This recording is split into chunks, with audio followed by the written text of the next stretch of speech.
Everyone, good morning. তো আজকে অনেকটাই আমার লেট হয়ে গেছে, এখন প্রায় 6:30 গেছে।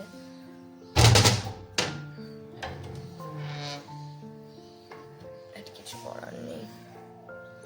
আজকে আমি দুটো মাছ রান্না করবো, চিংড়ি মাছও করবো কিছুটা, প্লাস ভোলা মাছও করবো। তো একটু লেট হয়ে গেছে, তো আজকে আর বেশি বক বক করবো না। চলো রান্না বান্না শুরু। তারপর দেখো মাছ তো কাটিয়ে নি, এবার ভালো মতো আঁশ ছাড়ায় না, তো আমি তাড়াতাড়ি আঁশগুলো ছাড়িয়ে নিলাম ভালো।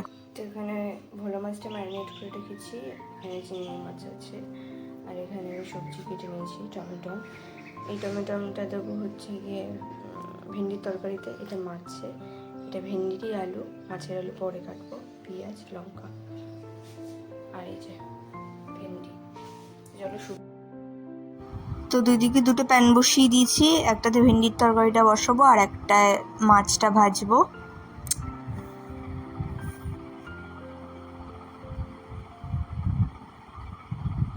তার কড়াই গরম হয়ে গেছে, অল্প একটু সাদা তেল দিয়ে দিলাম। আর এটাতে বেশি কিছু লাগে না, জাস্ট একটুখানি শুকনো লঙ্কা, একটু কালো জিরে ফোড়ন দিলেই হয়ে যায়। এই গরমের জন্য এই তরকারিটা খুব উপকারী, পেট ঠান্ডাও থাকে আর প্লাস খুব হালকা হয়, একদম রিচ হয় না।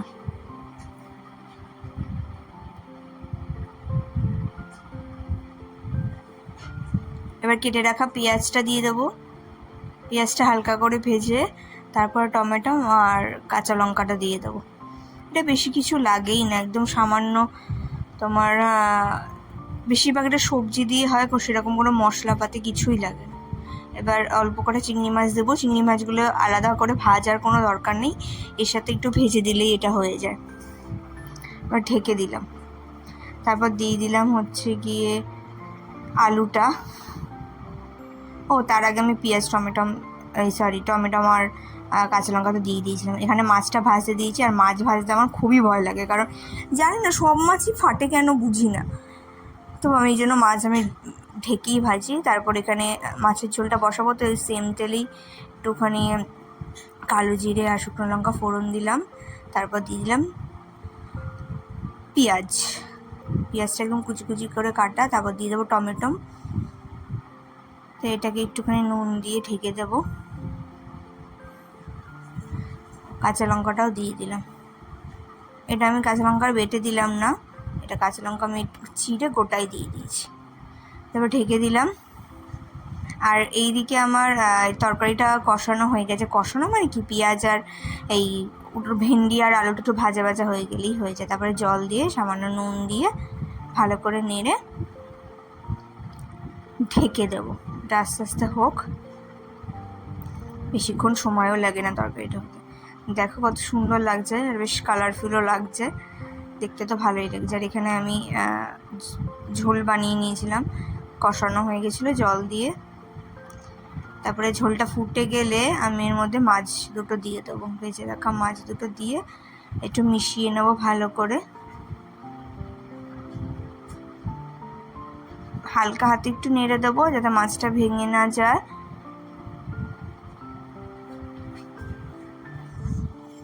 তারপরে ঢেকে দেবো, এটা আস্তে আস্তে হোক। তারপরে ঝোলটা যখন কমে এসেছে, হয়ে গেছে, তখন আমি একটু ধনে পাতা দিয়ে দিলাম। দেখো কত সুন্দর লাগছে না দেখতে, খেতেও ভালো হয়েছিল। এই গরমে এইসবই ঠিক আছে। তারপর আমি একটুখানি ভাজা করেছিলাম, কুমড়ো ভাজা আর বেগুন ভাজা। আমার ভাজাটা হয়ে গেছে, এখানে আমি চিমনিটা বন্ধ করে নিলাম। দেখো, আর ওইদিকে আমার ভাতটাও ফুটে গেছে। আর ভাতের মধ্যে না আমি একটু ভেন্ডি সিদ্ধ দিয়েছি, গরমে ভেন্ডি সিদ্ধ খাওয়া খুব উপকার।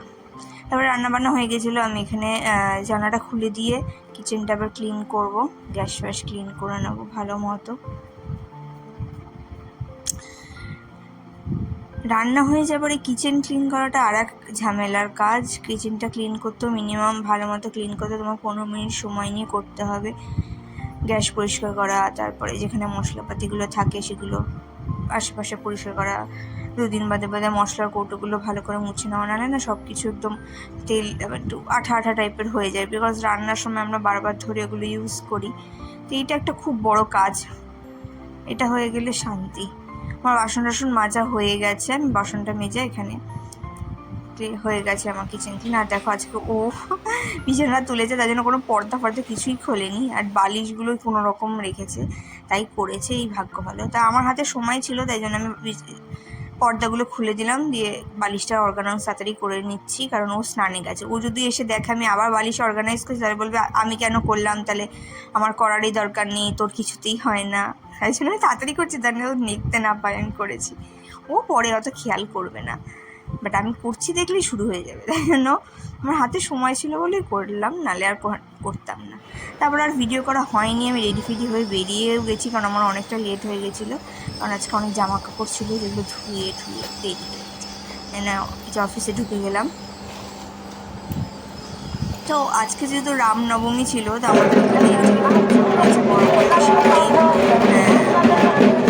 শোভাযাত্রা ছিল, বিশাল বড় ছিল, আর এখানে ডিজেতে সবাই নাচ করছিল, বেশ ভালো লাগছিল দেখতে, অনেক বড় ছিল যাত্রাটা, শোভাযাত্রা।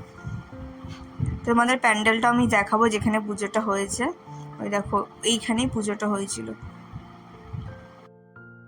তারপর আমি চলে গেছিলাম ফুচকা খেতে, আর আমি না সব জায়গা থেকে ফুচকা খাই না, কিছু সিলেক্টেড জায়গা থেকেই খাই, আর আমি সেখানে কাউকে গিয়ে পাইনি, তো প্রে করছিলাম এই বৌদিটা যাতে বসে, দেখলাম হ্যাঁ বসেছে, তারপরে ফুচকা দিয়ে খেয়ে চলে গেলাম বাড়ি। কি গরম, বাইরে তেমন হাওয়াও নেই।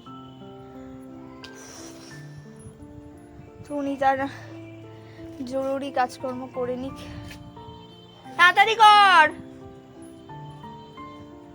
ভালো লাগছে না কিন্তু, তাড়াতাড়ি কর। তো চলো ভিডিওটা এইটুকুনি রাখলাম, কালকে দেখা হচ্ছে আবার, টাটা, গুড নাইট।